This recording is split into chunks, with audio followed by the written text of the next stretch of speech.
What's the meaning of awry?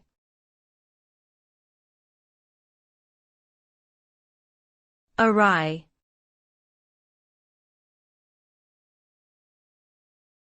Awry.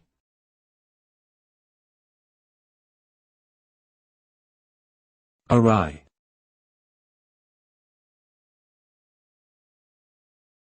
Awry.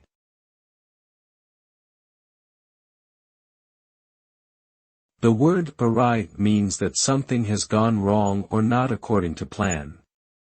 It describes a situation where something has deviated from the expected course of events or outcome, resulting in an undesirable or unexpected result.